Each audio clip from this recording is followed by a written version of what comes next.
तो दोस्तों नमस्कार, सत श्री अकाल, आदाब। एक बार फिर आप तमाम लोगों का स्वागत करता हूं आपके अपने चैनल डीके गुड बुक में। साथियों, एक बार दोबारा से उपस्थित हूं आपके बीच एक नए टॉपिक के साथ, एक नए मुद्दे के साथ। और आज का जो मुद्दा है वो बड़ा संवेदनशील है, बहुत क्रिटिकल मुद्दा है। ये जो आज का टॉपिक है ये हमारी भावनाओं को ठेस पहुँचाने का भी काम करता है, जो हमारी धार्मिक भावनाएँ हैं ना, और एक धर्म से संबंधित भी ये टॉपिक है। हिंदू धर्म में, मुस्लिम धर्म में, अन्य सब धर्मों में कई बार आपने देखा होगा कि कोई झाड़ फूंक करने वाले व्यक्ति होते हैं, तांत्रिक होते हैं, महंत होते हैं, ओझा होते हैं, मौलवी होते हैं, और अक्सर लोग इनके पास जाते हैं अपनी मन्नतों के चलते, कुछ पूछने के लिए, अपने घर की सुख शांति के लिए, या अगर किसी को कोई चीज़ उपलब्ध नहीं हो पा रही है, जैसे मान लीजिए किसी को बच्चा नहीं हो रहा, तो वो भी लोग इनके पास जाते हैं उस हिसाब से कि शायद इनकी दुआओं से हमें भी किसी संतान की प्राप्ति हो जाए। एक ऐसा ही मामला सामने आया, हालांकि बहुत पुराना मामला है। उस टाइम का मामला है जब हमारा देश, हमारे भारत में अंग्रेजी हुकूमत रहा करती थी। अंग्रेजी हुकूमत के चलते उसी दौरान का ये मामला है, 1873 का ये मामला है। और ये जो 1873 का मामला है ना, उस टाइम इसने हिला के रख दिया था सिस्टम को, अंग्रेजी सरकार को भी सोचने पे मजबूर कर दिया था कि आखिर ऐसा कैसे हो सकता है, कोई आदमी ऐसा कैसे कर सकता है। इस कहानी में 3 सस्पेक्ट हैं, 3 लोग हैं, और उन तीनों में उन्हीं के इर्द गिर्द ये कहानी घूमती है, उन्हीं लोगों की ये कहानी है। मेन जो सस्पेक्ट है, जो विलन है ना इस कहानी का, वो एक मंदिर का पुजारी है, महंत है, जिसका नाम है माधव चंद। ये माधव चंद मंदिर का पुजारी है। कलकत्ता में एक मंदिर है जिसका नाम है तालकेश्वर मंदिर, बहुत फेमस मंदिर है, लोगों की मान्यताएं जुड़ी हैं उससे। लोग वहाँ जाते हैं मत्था टेकने के लिए और पूजा करते हैं, अर्चना करते हैं, सारा कुछ करते हैं। लेकिन उसी मंदिर में रहने वाले एक पुजारी जिसका नाम माधव चंद, ये भी उसी मंदिर की सेवा करता है, वहीं पे रहता है। अक्सर आसपास के लोग उस मंदिर में जाते रहते हैं अपने घर की सुख शांति के लिए मन्नत मांगने, अपने लिए मन्नत मांगने, अपने काम धंधे के चलते मन्नत मांगने, बहुत सारी चीज़ों के चलते उस मंदिर में दर्शन के लिए जाते रहते हैं। एक ऐसा शख्स भी वहाँ पे था जिसका नाम नोबी चंद। और ये नोबी चंद बड़ा सिंपल साधारण लड़का, ये काम करता था मिलिट्री प्रेस में। मिलिट्री प्रेस में इसकी जॉब थी, कलकत्ता से अलग, और बाहर रहता था, कलकत्ता के एरिया में ही मतलब। और कुछ दिन बाद, जैसे अक्सर होता है कि बच्चे की जॉब लग गई है, अच्छा नौकरी करना शुरू कर दिया, पैसे कमाने शुरू कर दिए, तो इसके लिए लड़की ढूंढते हैं और शादी करते हैं। इसके लिए लड़की ढूंढी जाती है और इसकी शादी हो जाती है। इसकी शादी होती है एलोकेसी नाम की एक लड़की से। अब एलोकेसी इसकी ज़िंदगी में आती है, घर वालों की रजामंदी से शादी होती है। शादी होने के बाद दोनों साथ में रहना शुरू कर देते हैं। और जैसे मैंने बताया कि इसकी जॉब अलग थी, थोड़ा आउटसाइड थी, ये समय समय पे आता रहता, अपना जॉब भी करता। कुछ टाइम 2 महीने 3 महीने में एक बार आता, अपनी पत्नी से मुलाकात करता, घर वालों से मिलता, और जितनी छुट्टी मिलती उतनी छुट्टी आसानी से बिता करके और इन्जॉय के साथ ही अपना वापस अपनी ड्यूटी पर लौट जाता। सिलसिला चलता रहा, सब ठीक थे, सब कुछ अच्छा चल रहा था, सब खुश थे, परिवार खुश था, एलोकेसी जो इसकी पत्नी थी वो भी खुश थी, और नोबी चंद भी खुश था। लेकिन जैसे जैसे ये मैरिड लाइफ इनकी आगे बढ़ती है, 1.5 साल 2 साल 3 साल इस तरह से रहती है, तो अक्सर घर वालों का भी एक मन होता है कि हम भी अपने पोती और पोतियों को खिलाएं। दादी दादा ये सब जो है ना, सोचते हैं कि हमारी भी पोती हो, हमारा भी कोई पोता हो, वंश चलाने वाला कोई ज़रूर होना चाहिए, ऐसा सब सोचते भी हैं, और ये वाजिब भी है। कुछ दिन बाद जब पता चलता है कि शायद कुछ प्रॉब्लम है, क्योंकि इन दोनों को, एलोकेसी को और नोबी चंद को, कोई बच्चा अभी तक हुआ नहीं था, काफ़ी टाइम शादी को हो चुका था।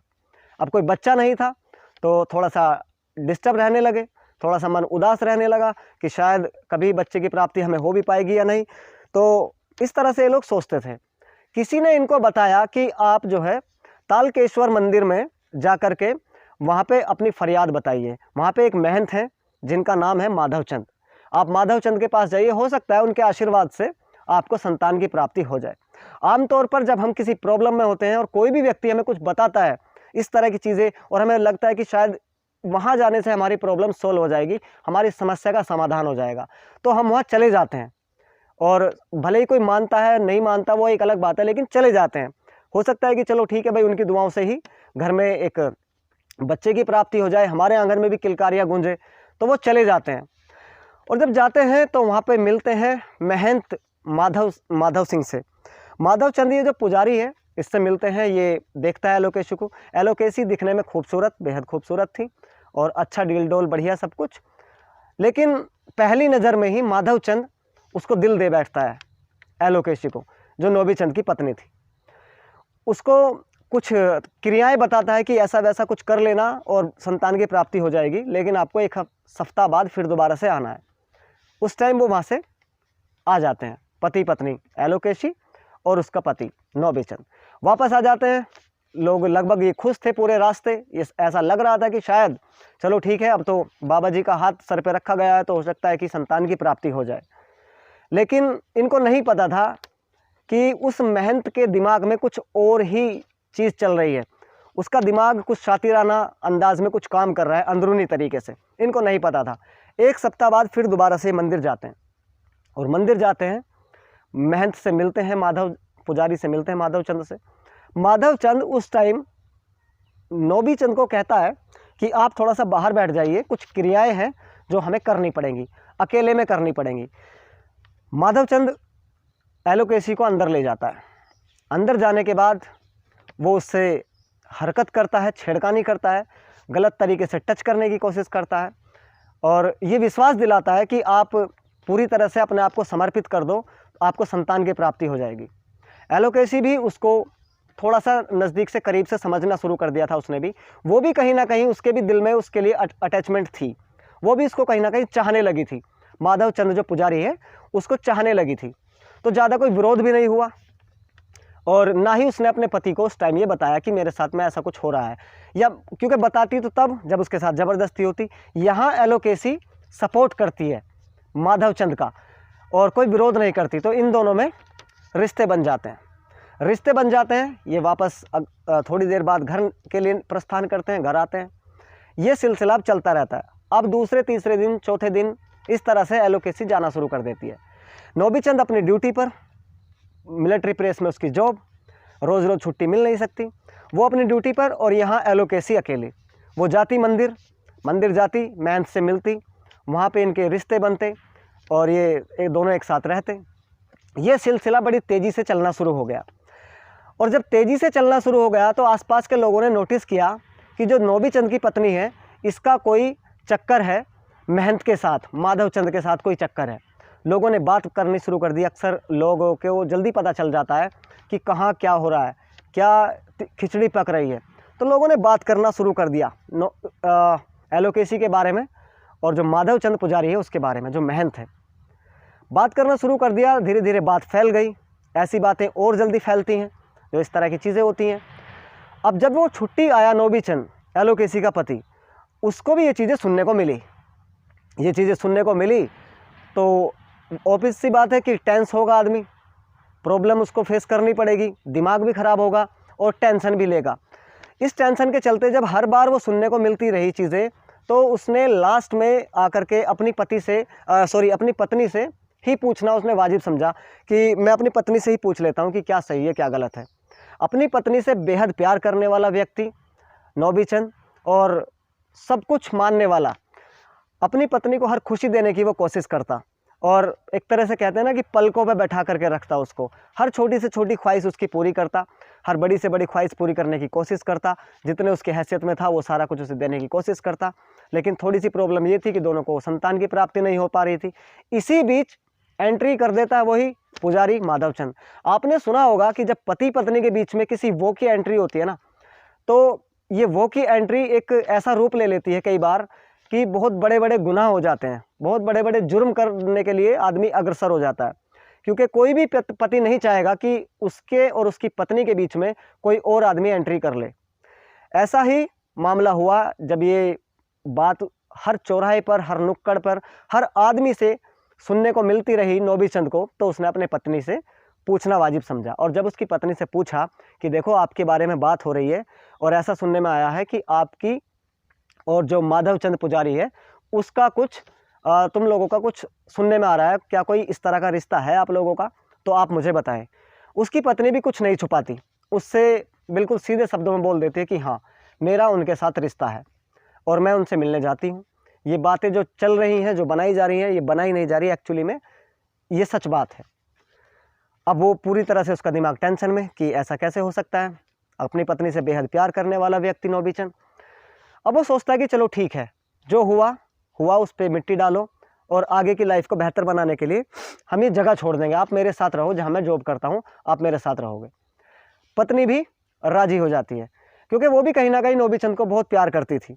लेकिन कहते हैं ना, जब किसी वो की एंट्री होती है तो दूसरा व्यक्ति चिकनी चुपड़ी बातों में महिला को बहुत जल्दी फंसाने का काम करता है, और महिला भी कहीं ना कहीं उसके प्यार में गिर जाती है।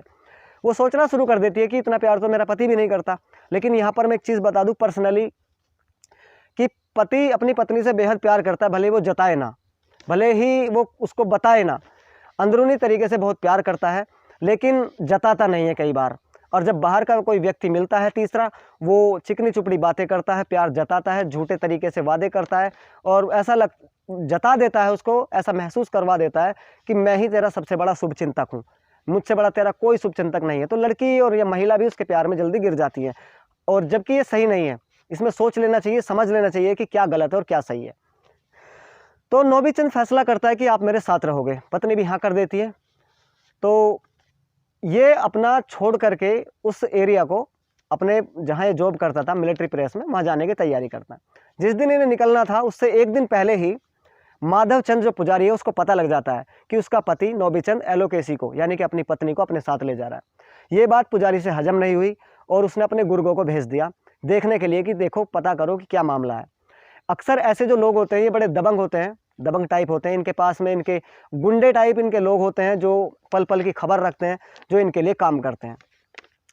और ये मंदिर का पुजारी था, महंत था। अब इसको महंत कहेंगे, है ना, गुंडा कहेंगे, क्या कहेंगे इसको, क्योंकि इसकी जो हरकत आती है सामने वो आप सुनेंगे तो आप सोचने पे मजबूर हो जाएंगे, क्या ऐसे भी मौलवी या महंत होते हैं जो गुंडागर्दी के चलते किसी पे दबाव बनाते हैं और अपना उल्लू सीधा करने के लिए किसी भी हद से गुजर जाते हैं। इसके गुर्गों ने जाकर के बताया कि आपकी बात सही है, हमें जो सुनने में आया था, और वो कल जा रहे हैं। अब ये महंत कहता है कि ऐसा नहीं हो सकता, एलोकेसी मुझे छोड़कर नहीं जा सकती, मैं उससे प्यार करने लगा हूँ। तो आपको ये करना है कि एलोकेसी किसी भी कीमत पर अपने पति के साथ ना जा पाए, उसको रोकना होगा। ये तैयार हो जाते हैं, मुखबिरी करते हैं, और अगले दिन जब इनको निकलना था तो ये अपने घर से निकलते हैं, पूरा अपना साजो सामान इकट्ठा करके बैग में डाल के, कपड़ा लत्ता जो भी इनको लेना था वो सब ले करके, ज़रूरी चीज़ सामान पैसा जो भी कुछ लेना था वो ले करके निकल जाते हैं घर से। रास्ते में इनको, पति पत्नी को, जो एलोकेसी है और जो नोबीचंद है, इनको घेर लेते हैं उस महंत के गुंडे, जो मंदिर का पुजारी है माधवचंद। माधवचंद के गुंडे इन्हें रास्ते में घेर लेते हैं, और घेरने के बाद मार पिटाई करना शुरू कर देते हैं नोबीचंद के साथ। और वो कहते हैं कि ये हमारे गुरुजी की अमानत है, आप इसे लेकर के नहीं जा सकते, इसको वापस आश्रम में जाना होगा, आप अकेले जाओ। और विरोध करता है तो उसके साथ मार पिटाई करते हैं, मार पिटाई करते हैं। तो उस टाइम उसको गुस्सा आ जाता है, क्योंकि उनके हाथ में हथियार थे, डंडे थे और चाकू थे, कुछ हसिया टाइप था, इस तरह के वो हथियार लेकर के आए थे ताकि डरा धमका कर हम अपना उल्लू सीधा कर लें। लेकिन इसका कुछ उल्टा हुआ। कहते हैं ना, जब आदमी मजबूर हो जाता है पूरी तरह से तो वो कुछ भी कर गुजरने को तैयार हो जाता है, भले उसका अंजाम चाहे जो भी हो। और जब बात इज्जत पे आ जाती है तो इज्जत को बचाने के लिए इंसान हर कदम उठाता है, चाहे वो किसी भी दिशा में जा रहा हो। ऐसा ही कुछ किया नोबीचंद ने। जब उसको मारा पीटा गया, उसकी पत्नी को खींच रहे थे वो लोग और आश्रम में ले जाने की कोशिश कर रहे थे, तो तभी नोबीचंद ने हिम्मत दिखाते हुए उनके गुर्गों के हाथ से किसी एक को पकड़ करके उनके हाथ से हसिया छीन लिया, जो नुकीला एक चाकू की तरह होता है, और फिर उसी हसिया से अपनी पत्नी यानी कि एलोकेसी का गला काट देता है, धड़ से अलग कर देता है। और उसके बाद वहाँ पर थोड़ी देर के लिए बैठ जाता है, क्योंकि ये सब उससे गुस्से में हुआ था। और वो लोग वहाँ से भाग जाते हैं, जो उसके गुर्गे होते हैं, जो गुंडे होते हैं ना उसके, माधवचंद के पुजारी के जो गुंडे होते हैं, वो वहाँ से भाग जाते हैं कि हमारी तरफ ही ना आए, हमला कर दे। तो जब वो गर्दन काटता है वो लोग डर के भाग जाते हैं वहाँ से। सारी चीज़ें जा कर के महंत को बताते हैं कि ऐसे ऐसे हुआ है, उसने अपनी पत्नी का गला काट दिया। थोड़ी देर वहाँ वो बैठता है कि मैंने ये क्या कर दिया, पछतावा करता है अपने आप से नफरत करना शुरू कर देता है नोबीचंद। और जब उसका गुस्सा थोड़ा शांत होता है तो सोचता है कि मैंने ये बहुत बड़ा गुनाह कर दिया, मुझे ऐसा नहीं करना चाहिए था। लेकिन फिर भी जो हो गया वो हो गया। अब वो नोबीचंद पहुंच जाता है अपने नज़दीकी पुलिस स्टेशन में। नज़दीकी पुलिस स्टेशन में जाकर के कहता है कि साहब मैंने अपनी पत्नी का गला काट दिया है और उसकी लाश वहाँ पड़ी है, और इस सब के बीच में जो पुजारी है उसकी वजह से गला काटा गया। वो मेरी पत्नी से मिलना चाहता था, मेरी पत्नी को अपने पास रखना चाहता था, जो मुझे मंजूर नहीं था। और सही सी बात है कि किसी भी पति को मंजूर नहीं होगा।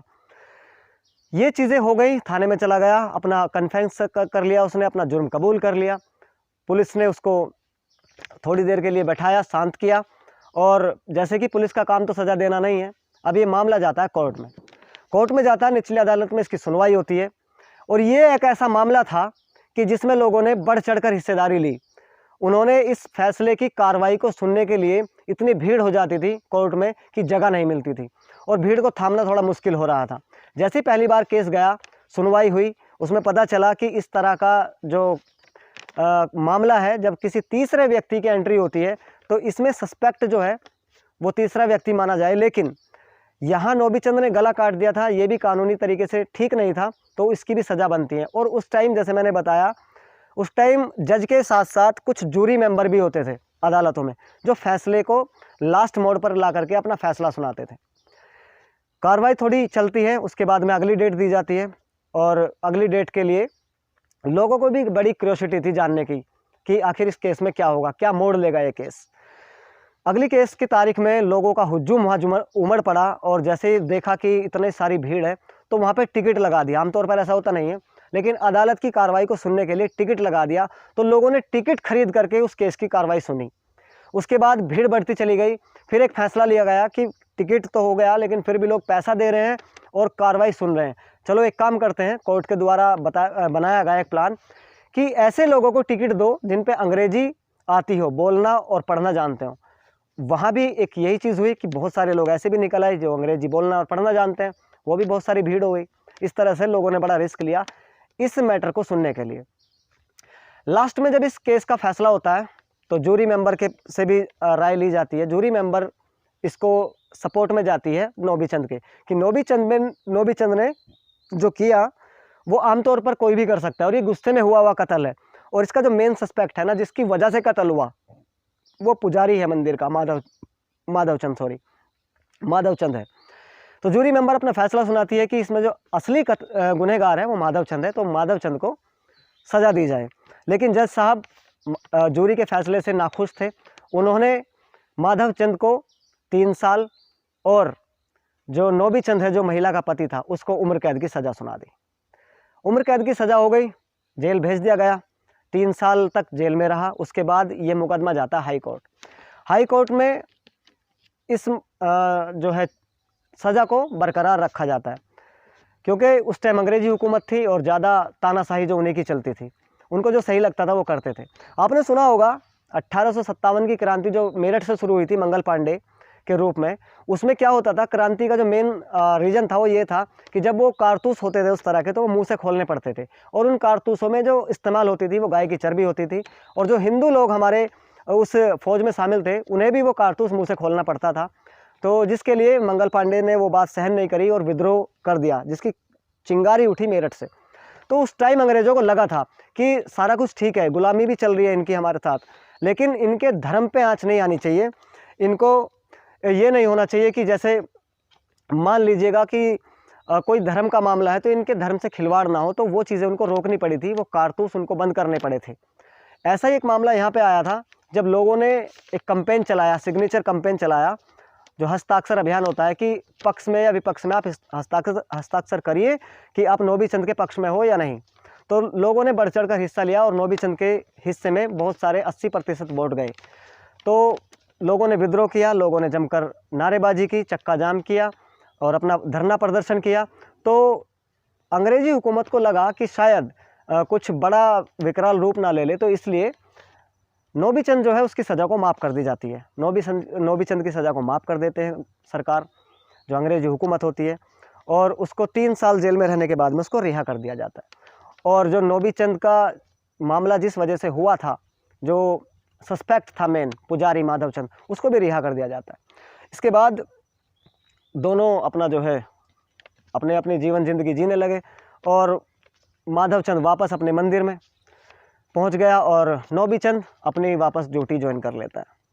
दोस्तों, इस कहानी से हमें ये सीख मिलती है कि जितने भी तांत्रिक हैं, मौलवी हैं, महाराज टाइप हैं, महंत हैं, पुजारी हैं, या गंडा तबीज़ बनाने वाले कुछ लोग हैं, इस तरह के लोग हमें बहुत मिलते हैं, जगह जगह मिलते हैं।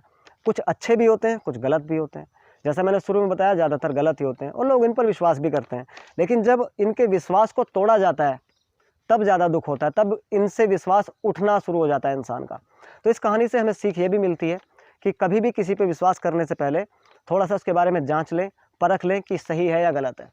और जब इस तरह की चीज़ें हम सोचना शुरू कर देते हैं, शायद अवेयरनेस आएगी, हम 2-4 लोगों को और बताएंगे। बहुत बहुत शुक्रिया, बहुत बहुत धन्यवाद। दोबारा मिलता हूँ किसी और नए टॉपिक के साथ, तब तक अपना ख्याल रखें और इस वीडियो को शेयर ज़रूर करें। शुक्रिया, धन्यवाद।